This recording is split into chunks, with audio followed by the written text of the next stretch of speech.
The Masterclass series is graciously funded by the National Endowment for the Arts. Art Works. In an age where college funding is limited, education resources are questionable, and arts programs are being cut, the Coalition for African Americans in the Performing Arts, better known as CAAPA, has stepped up to the plate. Inspired by CAAPA as part of its commitment in supporting classical music education and performance artists throughout the United States and abroad, we offer the Masterclass series.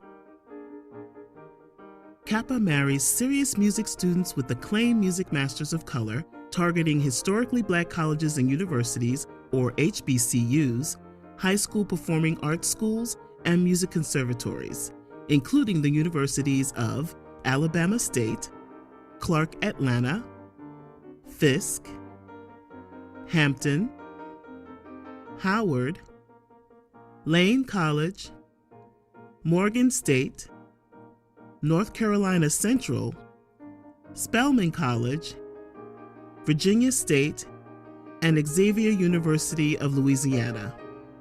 Since its launching in 2014, the Masterclass series helps students work on technique, improve stage presence, fine-tune performances, and build self-confidence. While emphasis is placed on classical music students to participate in the Masterclass series, audiences and faculty members are also encouraged to attend the free-to-the-public sessions, an exciting and fresh way to help CAAPA bring color to the classics. The Coalition for African Americans in the Performing Arts, in partnership with Fisk University, presents the Masterclass series, the premier Black classical music Masterclass series.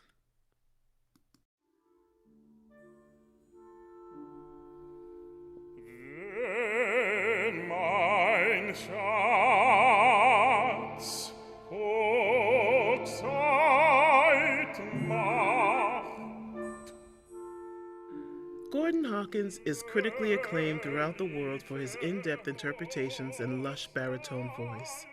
A dramatic baritone with an international reputation as a Rigoletto specialist, Mr. Hawkins has delighted audiences as the tragic Verdi underdog in more than 200 performances.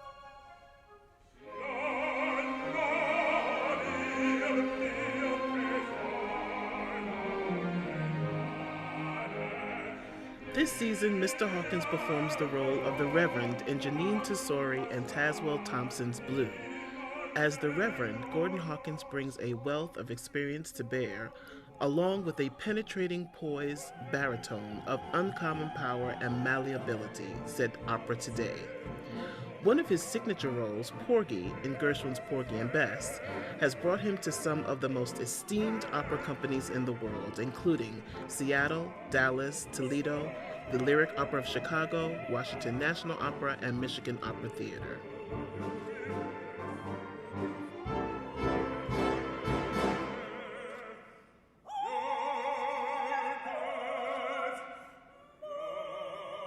He is now earning critical acclaim as a Wagner specialist. All Brick was superbly realized by baritone Gordon Hawkins in his Los Angeles opera debut. Hawkins delivered a sterling vocal characterization of the power-mad Nubiling, stated Opera News.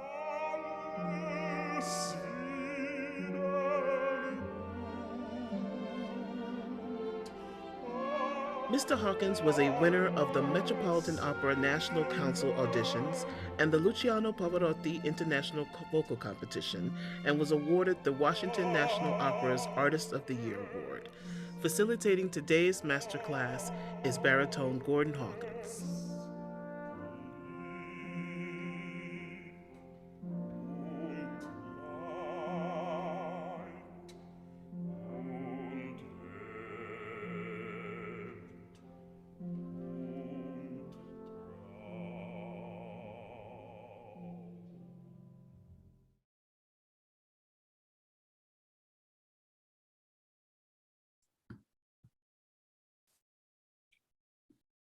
Before we meet the music master, I would just like to say hello to everyone and welcome to CAAPA's virtual masterclass series. My name is Angela Renée Simpson. I am the program director of the series and your host. I would like to thank the Fisk University and its music department for agreeing to partner with us in bringing color to the classics. To the Fisk music students and faculty who are observing via Zoom, we will have a short question and answer session after Mr. Hawkins finishes working with Ms. Lewis. Please feel free to use the chat button for any questions you may have. And those who are watching on Facebook Live, please post your questions in the comments. Now, without further ado, I bring to you our music master, baritone Gordon Hawkins, followed by Fisk University senior baritone, Mr. Tory Westbrook. Mr. Hawkins. Good afternoon. Hello. Welcome. Thank you for joining us again. Pleasure to be here. Thank you for having me. You are so welcome. If we can bring in Mr. Westbrook. Let's do. Hello. How are you doing, Tory? How are you doing? Good. How are you doing, sir? Very good. Nice to meet you.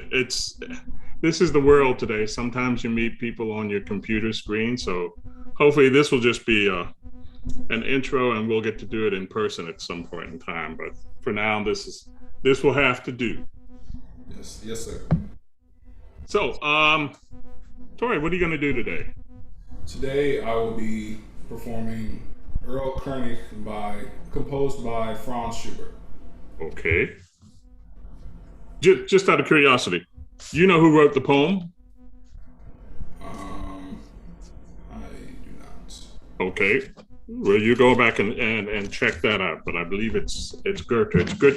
It's good to have that information because all of this stuff. I'm not going to take up too much time with it, but keep in mind that all of these German Lieder songs, they're all composed based on the poem in the language. So actually this poem, it's quite a famous poem. This came first.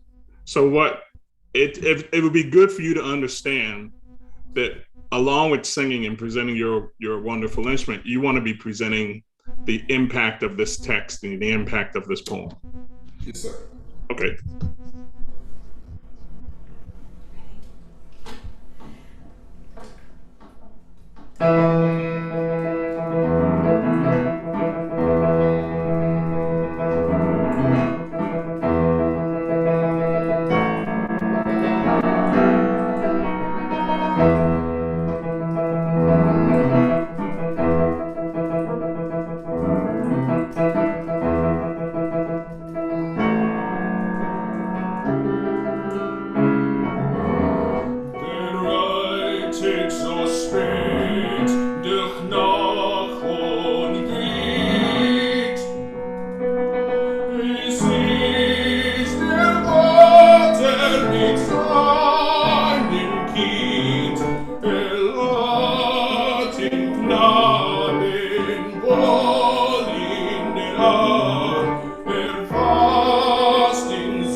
Spring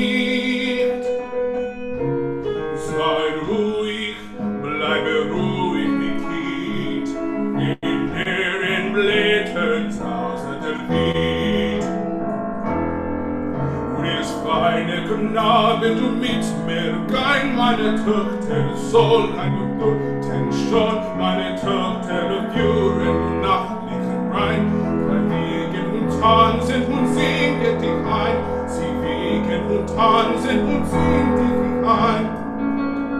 Mein Vater, und hörst du mich Gott, Erlkönig, Tochter am Duschen Not.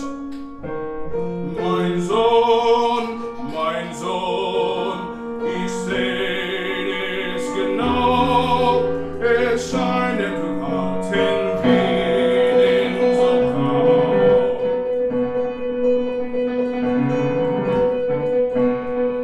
Ich liebe dich mit Reiz deine schöne Gestalt, und bist du nicht willig so braun gestarrt. Mein Vater, der Förster mich an, der König hat mir ein Lied getan. Mein Vater grauset, reitet gespielt, halt den Namen, das wachsende Kind. Rät den Hof mit Not und Not.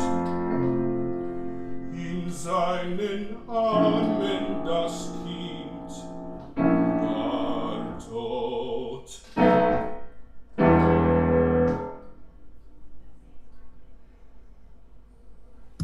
I was muted. Good on you. Tory, let's just start something. I'm just going to say a couple of things. You got a fine voice. How recent is this song for you? This song has been in the works for a few months now. Okay, so it's still kind of early in the game. Yes, sir. Right? So one of the things I want you to do is,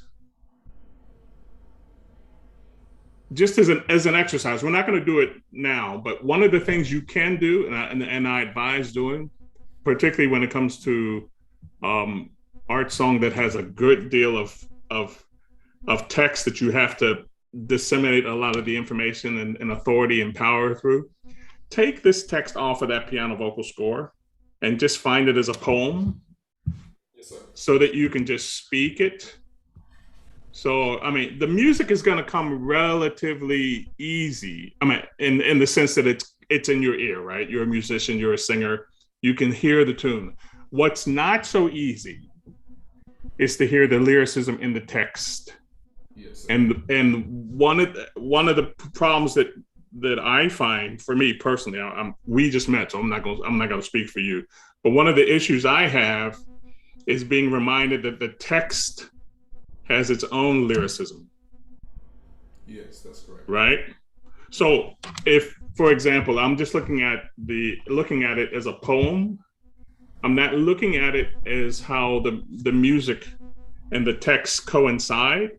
But if I were just going to speak this as a poem, wer redet so spät durch Nacht und Wind? Es ist der Vater mit seinem Kind. Hat den Knaben wohl in dem Arm, fasst ihn sicher, hält ihn warm. You speak that 10, 15, 20 times for every one time you sing it. Yes, sir. So that you find the facility in your mouth and where you want your tongue to go for the articulation, where you want to find the stress in the words. I know you've got diction in your mind. We're all singers, and we've been coached within an inch of our life, and good for you to take all that in. But the other thing you want to try to find is where the stress lies in the text, because that's what Schubert's going to try to emphasize when he writes the music to add on to it. Does that make sense? So that's sort of like your sweat equity, your due diligence. You get this poem off the text and you just sit there in a practice room or at home or in a quiet place, and just the repetition of speaking it.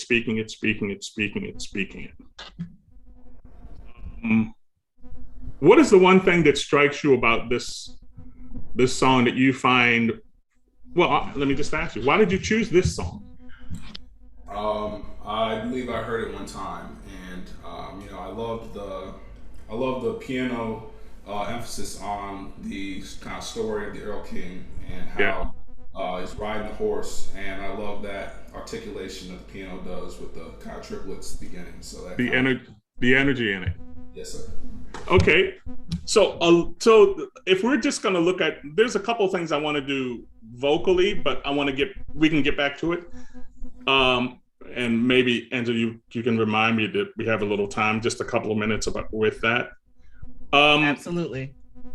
Tory, how many characters are in this poem, in this story? There are 3 characters, and then there's also the narrator. There you go. So can you make audiences, I love audiences to death, but sometimes we have to be very clear, particularly when we're on stage or recital hall, to take them where we intend for them to go. We don't want to brainwash them necessarily, but we want to be clear in what we convey to them. Can you be extraordinarily clear about those 4 different characters, the narrator, the Erlkönig, the son, and the father? Can that be clear in terms of whatever shadings you want to convey? But here's the trick. When you start to sing as the narrator or as the father or as the son, and even when the Erlkönig comes in, you can hear how the sound of the music there changes. I need you to take a breath with the intention to convey the pure essence of that character. So if you're singing the narrator to start it off with, you should take a breath in the character and the color and the timbre of what the narrator's intentions are. And you do the same thing with the son and the father. You know what I'm saying? Yes. So I know there's a whole lot of stuff going on there in terms of sound and motion, but can we just start this again? And I want you to take the breath, exaggerate the character's emotional DNA on the inhalation of the breath before you start to sing. Yes, sir. Okay. I'm gonna start it just a little bit again.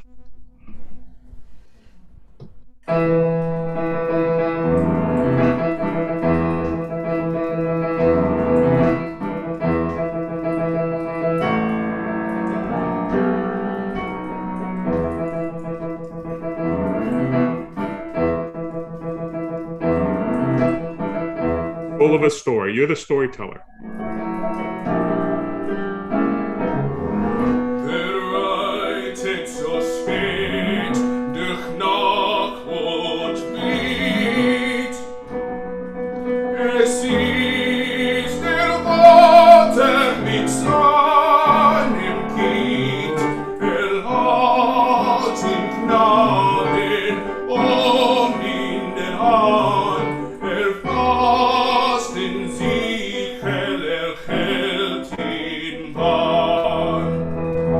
New color, new character. Mein Sohn, was bist du so bang dein Gesicht? Süß Vater, du. Hold on a second. Hold on, Tory. Hold on a second. Who's singing? Who sings "Siehst, Vater, du den Erlkönig nicht"? Who's saying that? Would that be the narrator? Siehst, Father. Do you see Father? You don't see the Erlkönig there? Who would be asking their father if they don't see something? That would be the son. There you go. So I need that color and I need that breath. And you don't have a big change. You don't have a lot of time to do it. After you finish, mein Sohn, was bist du den Bang den Gesicht? You have an immediate change. And that has to register on that intake of breath. Siehst, Vater, du den Erlkönig. You don't see that Erlkönig? But that child's color has to show up on that breath and on that tone. Yes, sir. Can we just start it? So I'll give you a chance to make that change from Mein Sohn, was bist du so bang die, from going from the father to the son. Okay. Do you know where that is in the music? I'm sorry, I have a different page than you, so I don't want to call that out.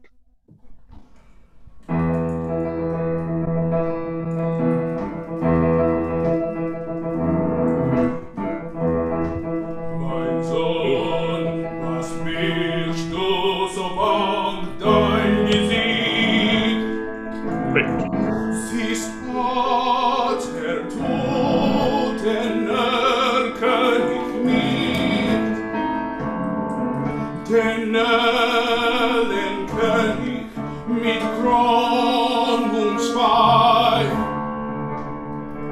Mein Sohn, es ist ein Nebelstreif.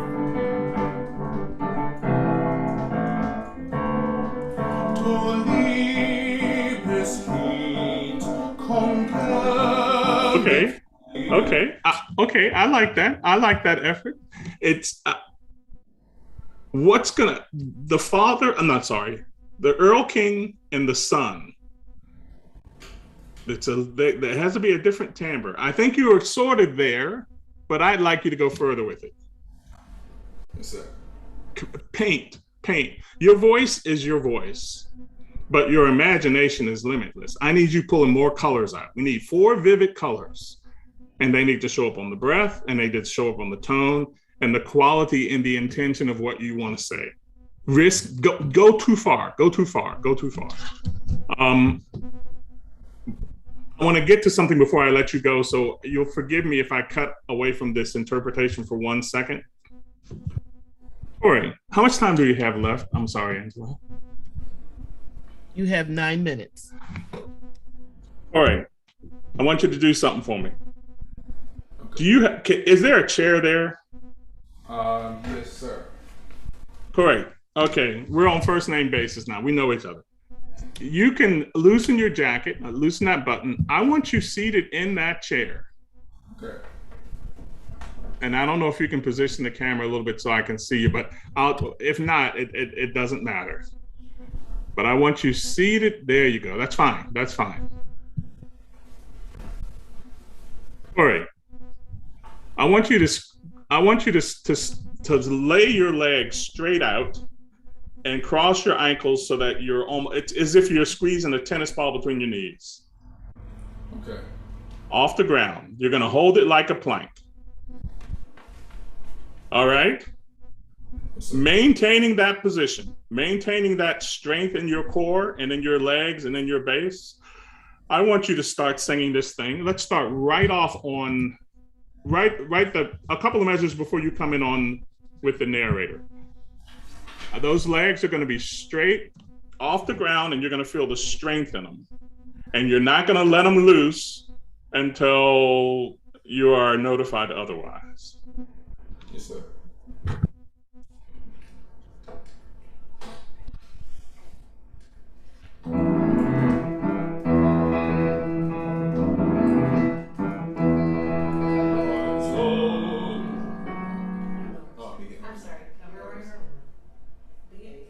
Beginning? Okay.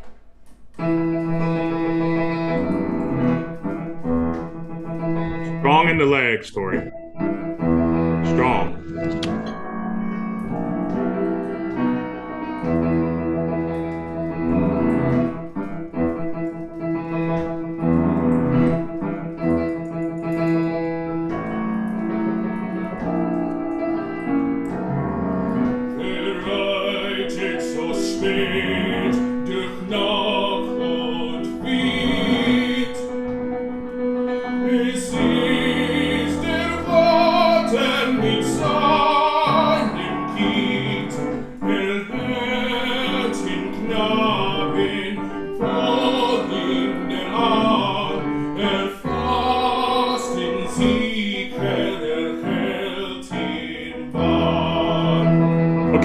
Okay, very good.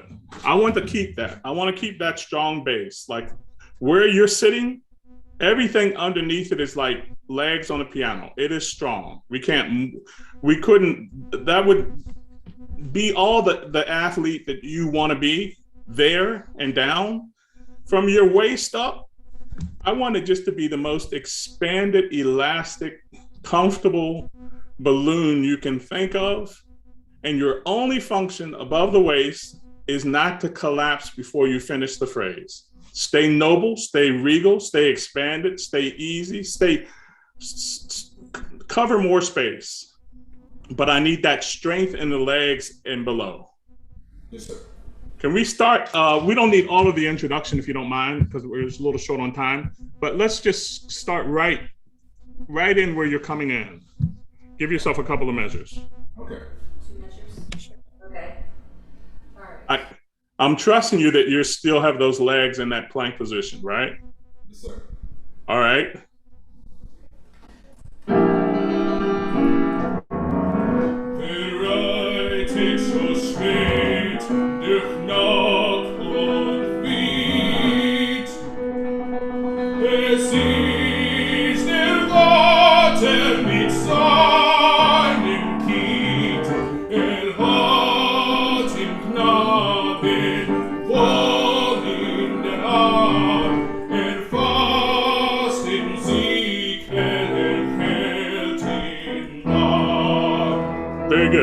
Very good. Tory, since you're doing so well with this, I'm going to throw one more thing your way. Can you handle it? I think you can.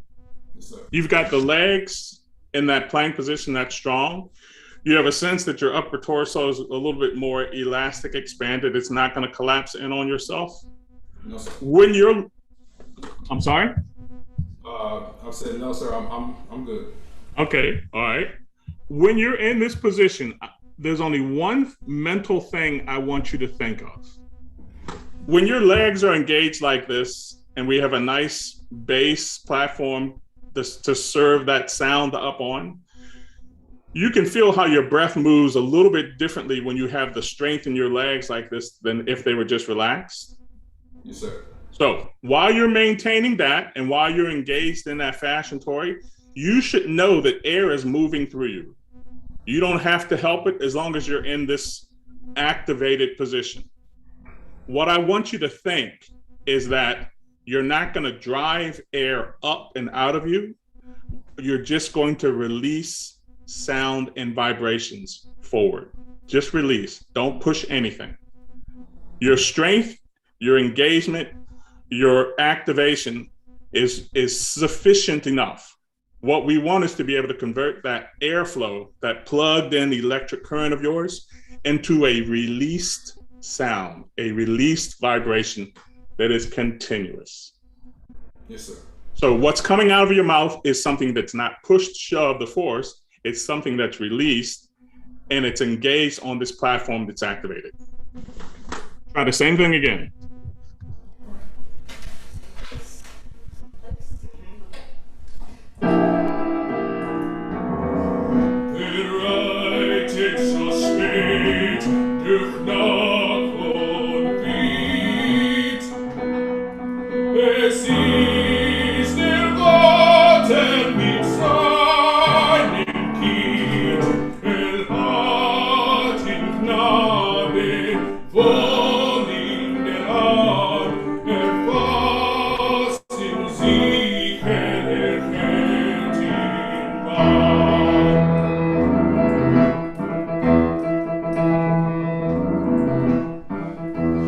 Tell me how that feels. Tell me what you're feeling. It seems like you're doing this pretty easily, but I just want to know what's going on in your head. Feeling a lot of tension in my legs and Yeah. a little bit in my core. And Yeah. I feel definitely helping me get that sound out, that pure sound. Do you have any tension in your throat? No, sir. All right. Are you not telling me that just because it's something you think I want to hear, right? No, sir. I do not have tension in my throat. All right. We want elasticity, expansion, ease above the waist. We want that throat to be what that throat is designed to be, which is just a doorway. Let things pass through it. You don't need to manipulate and control anything through that. let's use your strength where your strength can be best served, which 2 is minutes, Mr. Hawkins, 2 minutes. okay, which is in that core. I want you practicing in that chair. I want you feeling what these muscles feel like when they're activated. I want you feeling what that lower back feels like when it's expanded. Is pedagogical and as artistic and as creative as singing is, at its foundational core, it is a coordinated physical event. Your body has to do things and be aligned in such a way that you can utilize your strength in a balanced way without utilizing your strength to make and force the sound. Yes, sir. We're going to use the big muscles as stabilizers. We're going to use your strength to maintain through it. But we're not going to use any of those to make that first onset of sound, that first phonation. That first phonation is going to be Tory the poet, as you're speaking this text, and that you're going to connect that natural speech onto that framework, onto that body of yours. And your nobility and awareness is going to allow yourself not to collapse in, so that you can utilize that frame in its full expansion so that it can have the airflow and the freedom that it needs to have. But I want you working in that chair. If you don't understand if you don't recall anything else, I said a lot of stuff because I talk too much as it is, but I want you in that chair. All right. And I will hunt you down if I see that you are out of that chair. I'll come for you. I'm petty that way. I'm petty that way. All right. Yes, sir. It was nice meeting you. Do you have any questions? If you have any questions about me, you can be questions about what we discussed. You can be in contact with Ms. Simpson, and she can relay those questions to me, or you can contact me later. We can do that. But it's a pleasure to meet you. Yes, sir. It's a pleasure to meet you as well. Okay. Thank you, Mr. Westbrook. Thank you. Thank you. Okay, now we will have Fisk University Junior lyric soprano, Miss Shawna Lewis. Hello. So hi, Shawna, how are you? I'm doing well. How are you? I'm good. Shawna, I don't know if you can see this, but I have my Turandot score. I'm ready. I'm ready for you. I found it. I'm ready to.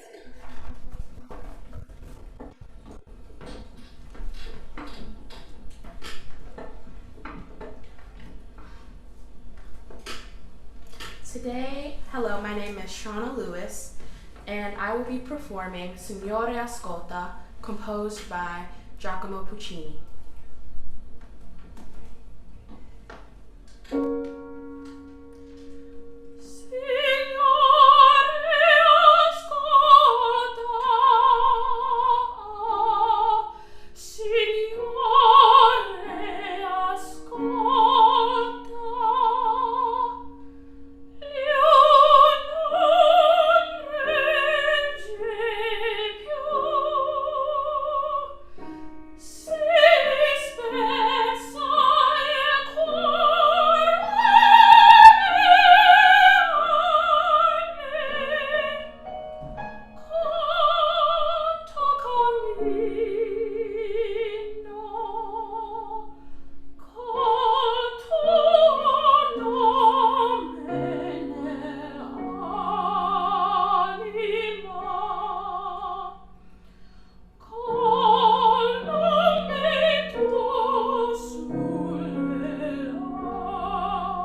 you got a voice on you.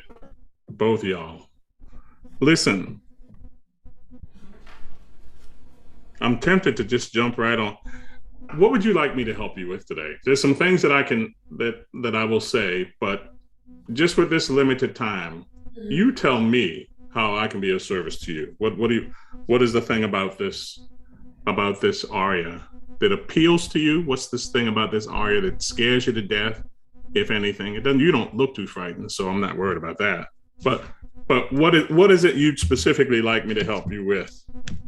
Well, I think I would really want to work on phrasing and Okay. My vowels be pure and do clean singing, because I noticed that some parts of the song I can feel like my throat straining a little bit. So I would just want to make sure that I'm singing in the right I understand. resonance. I understand. Rhythms, but I think I'm not doing too bad. Okay. Shawna, do you know, and have you had any conducting or play any instruments? No, I don't play any instruments. I'm taking piano classes here at Fisk, though, for the first time. Could you conduct a 4/4 pattern? Just 1, 2, 3, 4, with strong beats. Because it's marked in my score, adagio, quarter note equals 50. So if you could beat the pulse along with what's being played on the piano, and let's stay just for the purposes of today, can we stay in a strict 50 to the quarter note? I don't know if you have a metronome there or not. Give me a minute. Give me a minute. I could get one. I have one. My professor has one. Yeah, give me a minute. 3. 1 and 2 and 3 and 4 and 2. Signore ascolta, Signore ascolta. We just want to stay close to that pattern. I don't want to rob you of your sound because it's a generous sound. I don't want to take that away, but I want to see if it can coexist anywhere close to quarter note equals 50. Okay. And I think that might help you out in terms of where you want your. Think of it this way. We're going to sing on the vowels. We're going to string the vowels together on like a pearls on a necklace. So we want to connect the vibrations and the sound of those vowels. That's where we're going to. Signore, Signore, ascolta. We want to sound on the vowel. You want to go to the vowel, but we want to make sure that we're close to this quarter note equals 50. Do we have a beat on it?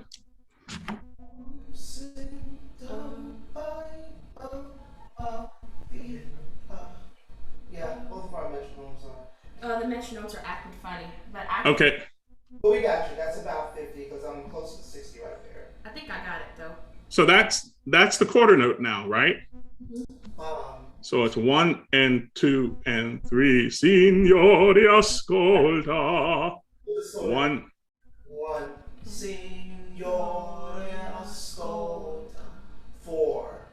Lento 1. Signore ascolta. That's your 4. Okay. All right. Is that the 50? Yes. Okay, let's go with it then. Let's see.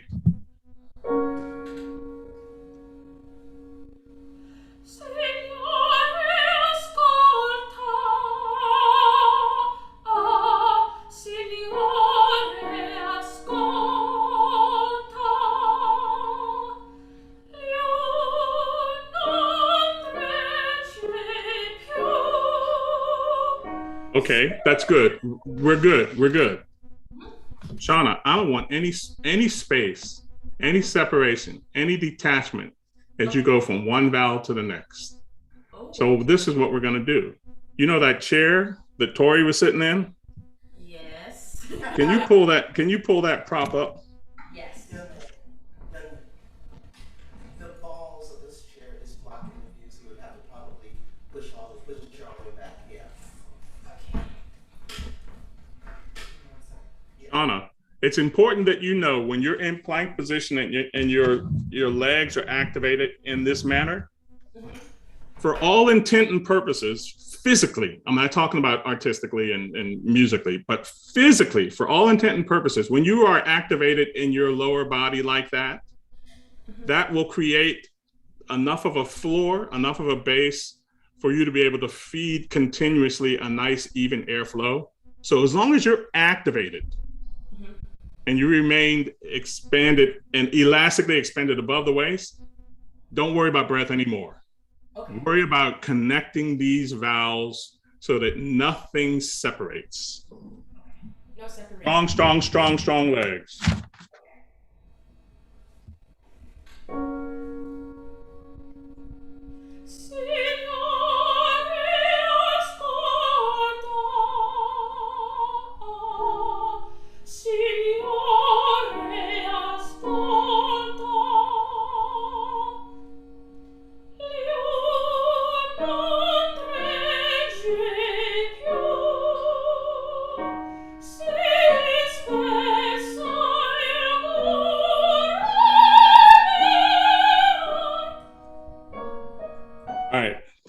Shawna, this is where we haven't met, so you're just gonna have to trust me on this. Mm-hmm.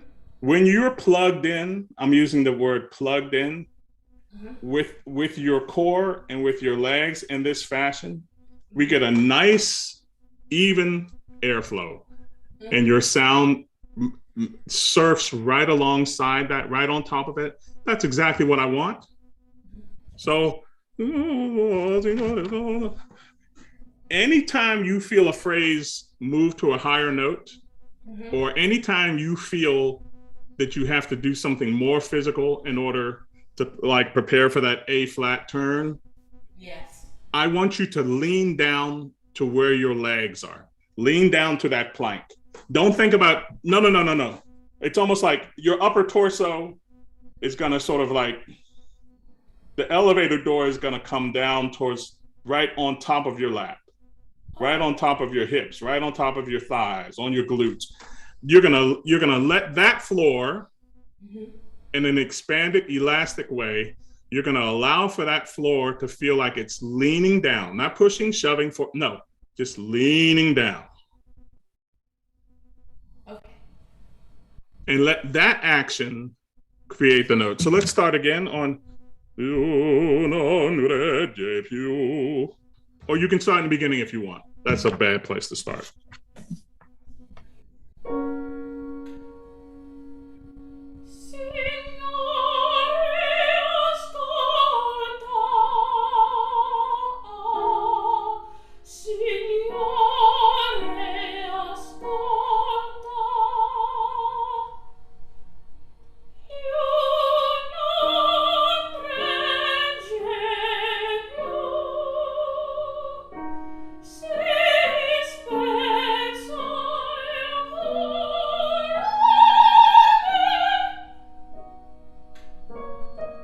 Don't go up, go down. Okay. If you're a triangle and the bottom part of that triangle is where your belt is, go down to that belt. Okay. Da, da, da, da, da.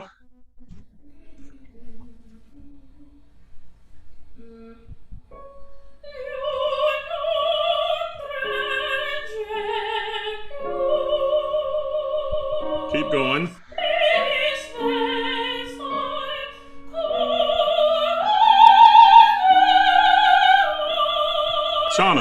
Shawna, do that again. Do that again. Listen, forget what I'm saying. You repeat it, the same thing you did, turn your eyes in and let your body show you what it's doing. Okay. Legs.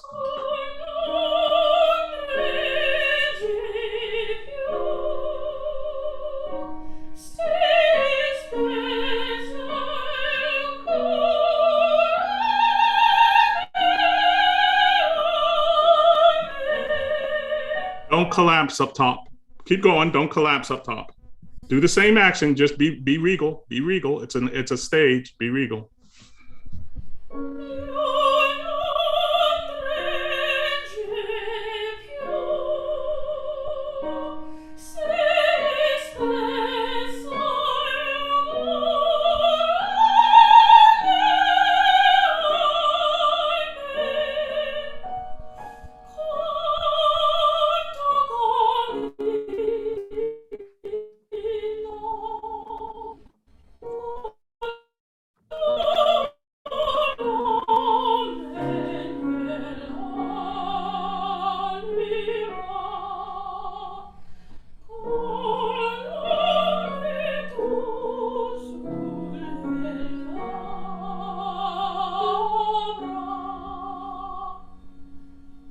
right. I see the smile. So tell me what's the story behind the smile, Shawna. I was smiling because I was a little nervous because my legs were gonna collapse, but it was a nervous smile. But it was also an excited smile because I wasn't pushing as much as I usually do to get that breath, and it was very much connected, and I felt very strong for the first time in a long time. So the support stayed consistent. And it stayed where it's supposed to stay, on the big muscles, on the frame. If you think of your body, just the physiology of it, if you think of all of the structural aspect of it, your spine, your pelvis, all the bone structure in Shawna, that's the thing that we want to be. The word they use, the word that teachers use is alignment.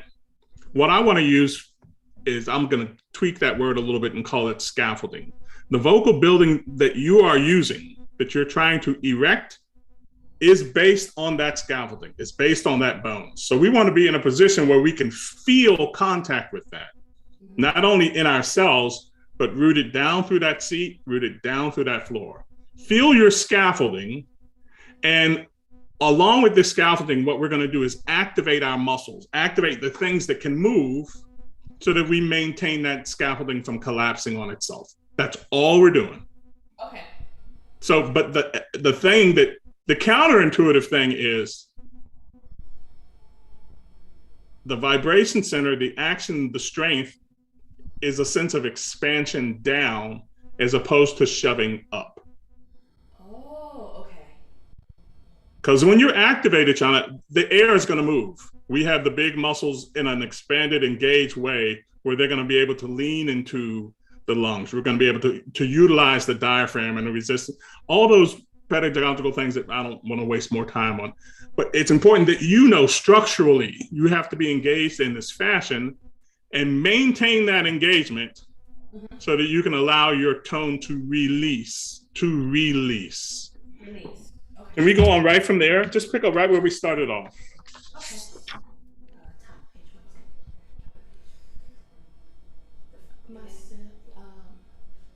a different page.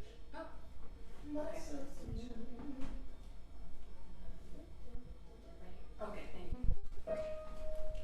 So Shawna, just real quick, your sound, your vibrations, your tone is something that is released up because you've created the conditions in your base, in your core, in your big muscles to allow that activation to let that air move. Once it's moving, Shawna doesn't have to worry about moving air anymore. She has to be aware of maintaining her structure so she doesn't collapse. Okay.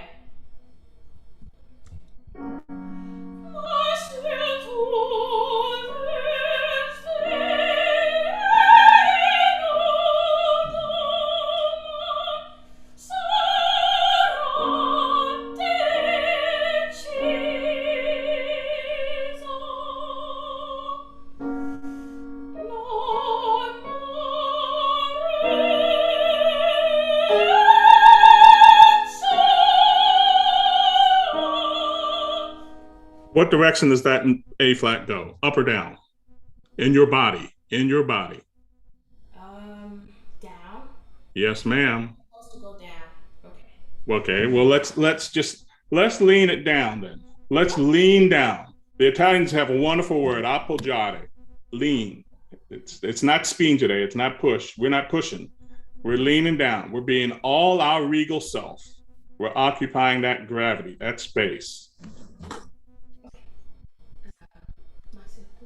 Same place? Okay.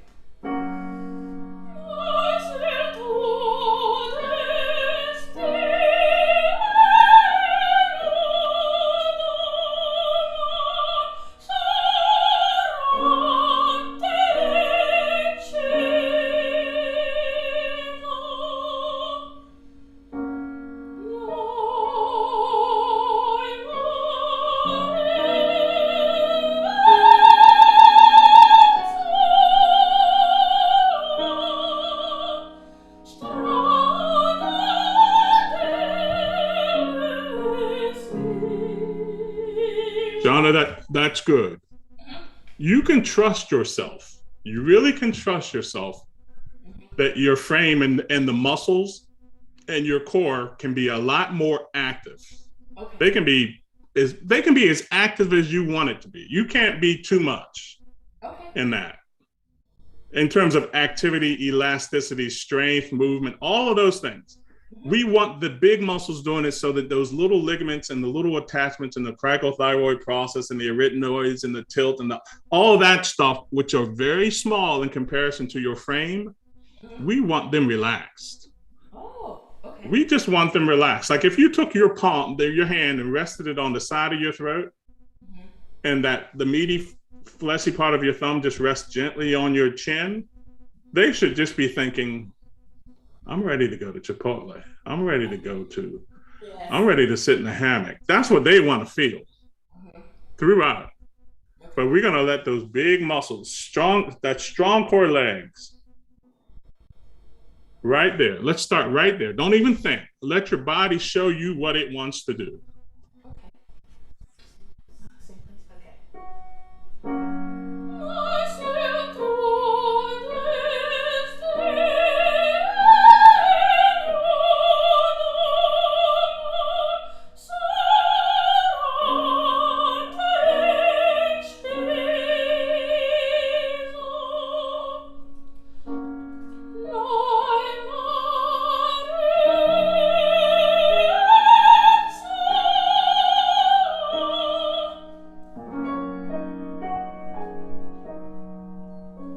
Mr. Hawkins. Sorry.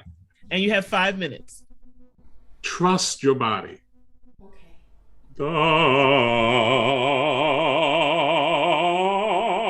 That's not a note. That's not even a perfect fourth interval. It's, you know what it is? It's a physical action. Where does the physical action occur? On your body, on your frame. Show me where, point to where it's happening. There you go. So you know what, you can help yourself out a little bit.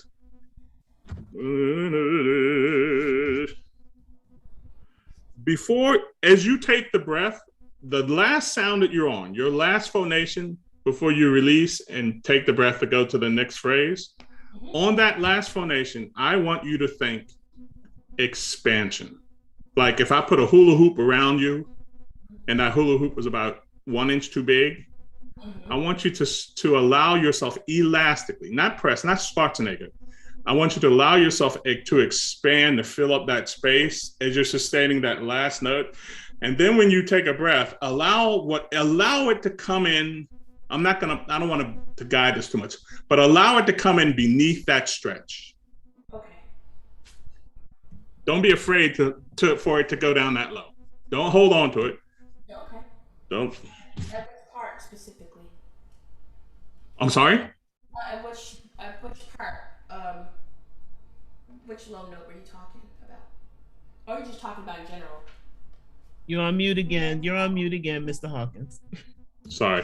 Any of the notes that you finish a phrase on, like la bra or deciso, I'm gonna make myself expand so that that air and that tone is vibrating on that expansion. So then when I get the release, it can fit, everything of the balloon in the air can fill up below it. Okay.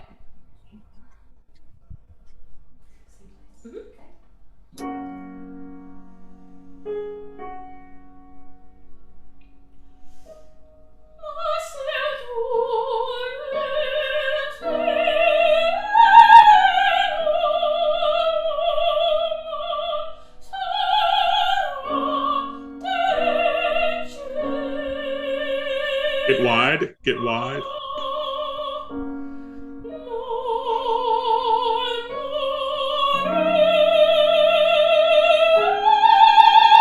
Wide.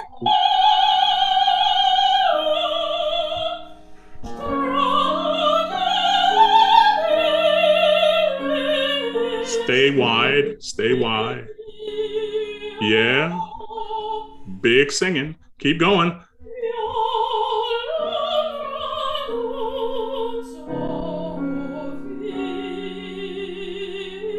Wide.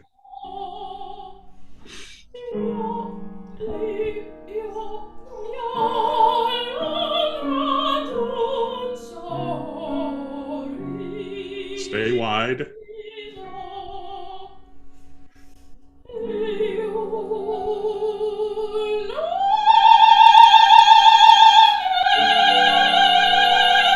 Wide. Wide. Wide.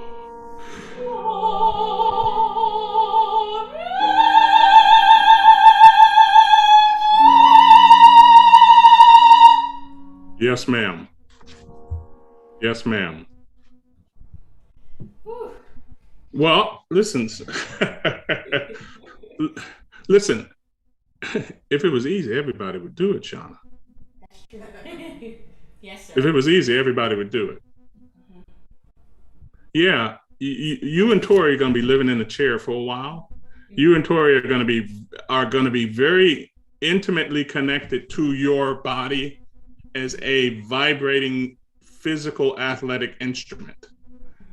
You're going to be very keenly aware of how your breath moves evenly and continuously as it's maintaining this scaffolding.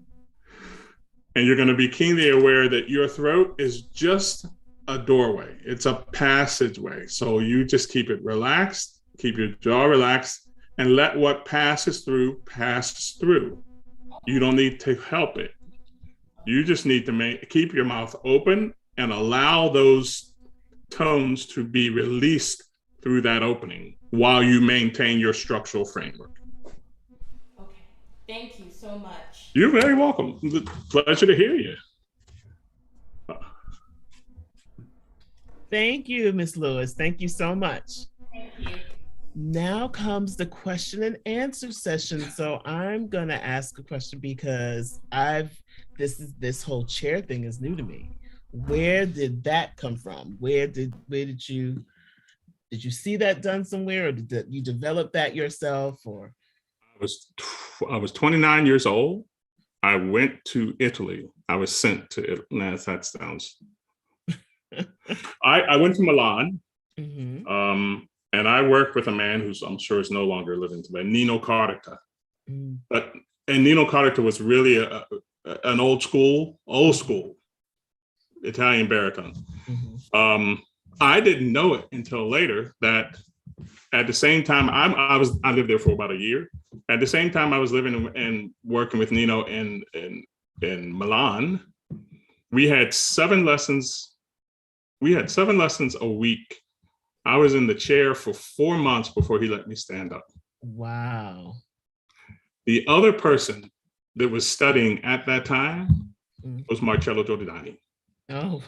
Okay. We didn't know it until we were doing a Tosca together later on in Cincinnati. It was like, oh. So I mean, that's where this came from. He didn't use the legs cross. I use that because it just gets singers to be a lot more aware of the physicality and how to manage it.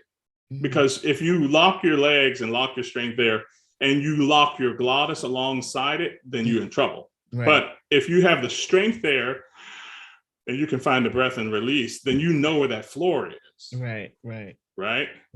And then you can just start conditioning that action. So that's where it came from. Oh, wonderful. Okay, so let's catch up since last time we saw you, Mr. Hawkins. How had the rest of COVID, let's say, treated you, so to speak, music-wise, personally, some self-discovery during that time? A lot of self-discovery. I mean, to be honest with you, when COVID, I was in Washington, D.C. We were in rehearsals for Janine Tesori's Blue. We finished the final Sitzprobe, or I guess it was the final dress. And things had already been kicking off for a couple of weeks and no one really knew. We were walking on eggshells. And they finally said, we can't open. Wow. So that was March 13th. So, and everything other than that was teaching, I was teaching my students at Arizona State. I was teaching on Zoom, online. So there was a huge disconnect. And I have to tell you, for a number of months, I wasn't motivated to sing because I needed an audience, and my purpose, not audience in terms of adoration, but audience in terms of what are we communicating? And all of those Zoom things were just like, I felt detached. It was weird. So I couldn't. So George Floyd happened. And the last thing that I could think about was singing.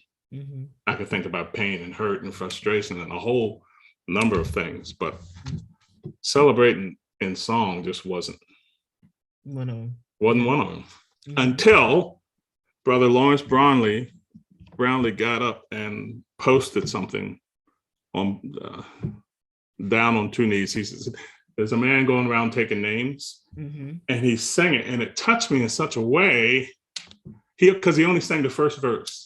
So I have no aptitude when it comes to Instagram or something, but somehow I figured out how to post something, and I sang the second verse, and I passed it on. I said, Untitled, I said, y'all do that.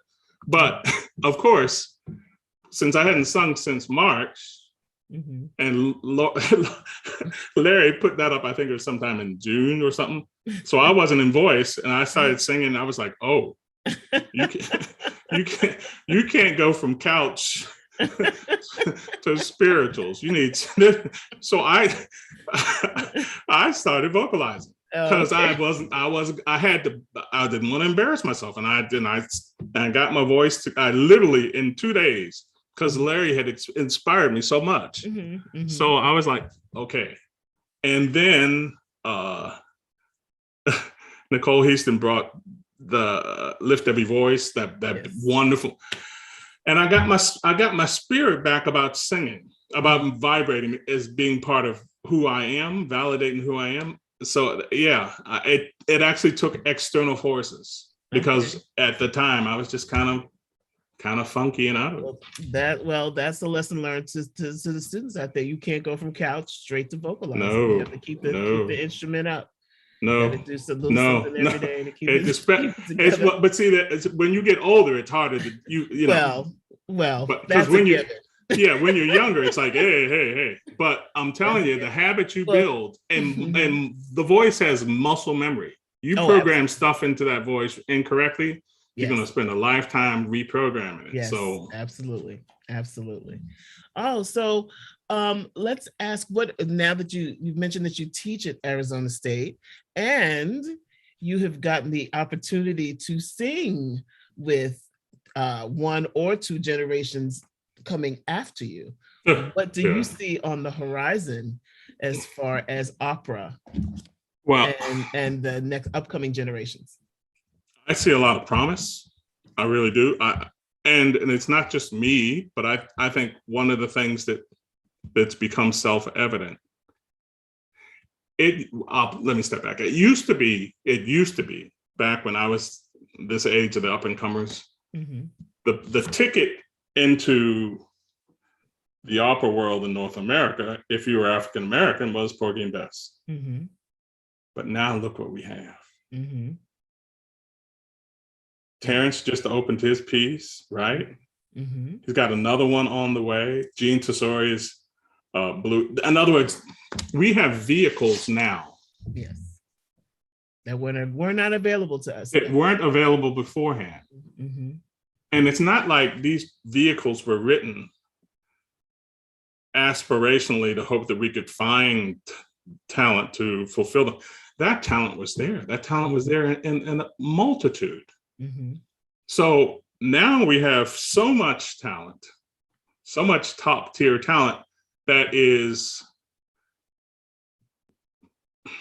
ripe for possibilities, right? I mean, we can just go and trick them off. I was just with Kenneth Kellogg up in for example, I don't want to just name a specific name, but there's a lot of folks. Kenneth Overton, Inman, for this, Rihanna. These names can roll off the tongue, you know.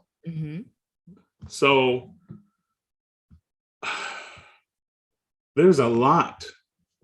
There's so much talent there. Mm-hmm. The challenge is the opportunities in many instances have diminished. Yes. So yes, you can be talented mm-hmm. and you can be diligent, but you have to maintain a high standard and a self-discipline and willfulness to stay in this marathon. Mm-hmm. And you have to know what your job in that marathon is, and it's to improve every day. Mm-hmm. Mm-hmm. That's what you can control. You can't control the other stuff, but you can control that. So it was a question that came up. Do you what about creating your own opportunities? Oh, well, I should ask you that. I think I think there's a thing that exists today. I would call it an advantage and a disadvantage. In my day, you had your agent or you had your manager. Very few people had press, mm-hmm. PR, and you know, they might have certain organizations would have connections with certain, you know, whatever. Mm-hmm. But today, everybody, if you have a cell phone, you have a PR department.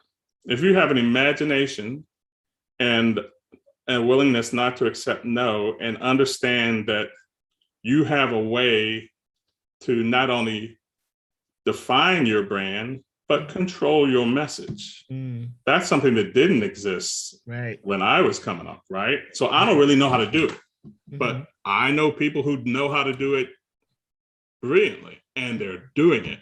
And you have to know, today's singer has to be aware of the tools that are available. And that's not just the pieces that are being performed regionally in the major companies. It is also the fact that if you aren't controlling the definition and message of who you are, then somebody else will. That's true. Absolutely. Absolutely. We have a question. What did Mr. Hawkins do specifically to get himself back in voice after not singing for some time? Let Larry Brownlee and Nicole Heaston give me inspiration. What you asked earlier, what did I discover during the break? Yeah. Mm-hmm. I've been singing for so long, not just professionally, but my life. Mm-hmm. And it's always been, you know, when I started in church, my father was a minister. It was something that the community did. That was taken away by COVID because we were isolated. It was something that you celebrated. What do we have to celebrate? We didn't have a vaccine. Everybody's scared. All of the things about vibrating yourself, mm-hmm. singing yourself, those felt like they were taken away, right? So I needed to, even if I was isolated, even if I was at home and teaching and all of those quarantine-ish sort of things, I realized, Angela, that I needed to be connected. I needed to find some way to get connected and stay connected. Mm-hmm. That got me back, got my voice back. I got my voice back because just sitting there making sounds for myself, that wasn't doing it. True. I can understand that we have an audience. So, all right. Well, not just an audience, a reason. You know, like when we perform, when we're doing a show together, and we're in rehearsals, we do. Mm-hmm. But the reason is when people come from wherever their situation is to come and witness and share something, the energy changes, the feeling changes. Yeah, it does. Yeah. It's not about us anymore. It's about the audience. Yeah. Not entirely. I mean, we still have, we're singers, we got egos and we got pride. So we're not going to go up there.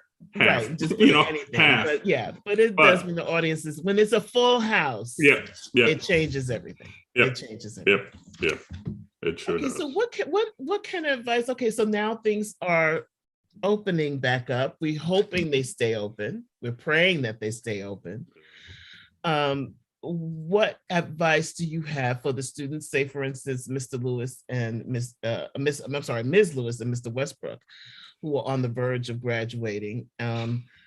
What advice do you have them regarding continuing pursuing a career in opera right now in this day and time, in this day and age. You know, so much of where we are now is just coming back into it. Mm-hmm. So I think the very first thing that Tory and Shawna need to realize is what is immediately available to them, mm-hmm. and what is not. I think we should have short-term goals, mm-hmm. work on our languages, work on our technique, work on our body as a presentational instrument, command, all the things that you can control. You're going to be working on those for the rest of your life. But what you're aiming towards in terms of plotting a career or starting a career, you need to know what's available. You need to know every opera company, every symphony, every concert recital series that's within, a 200 competition, everything. Mm-hmm, mm-hmm. So you need to know what's available to you. And they need to know that you exist. Mm. Right? Right. So it might be that 5 or 6 or 7 years down the line, you're ready to do something a little bit bigger. But right now, you may be getting to understand a little bit more about your talent and where you reside. So put yourself into the next step. So there are companies out there, or churches out there, or organizations out there where you can hone your craft. Mm-hmm. But you have to have a set of reliable ears that are going to be telling you the truth while you're honing. It's got to be based on truth. It's got to be based on where am I now? Mm-hmm. What can I actually do? What can I actually do that somebody would want to hire me to do? And then increase that palette, expand that thing. Mm-hmm. But if you don't know what's around you in terms of opportunity, I guarantee you there's going to be somebody who does. All right, we're going to end on that with the with the questions. If we can bring Professor Brown on for a few words.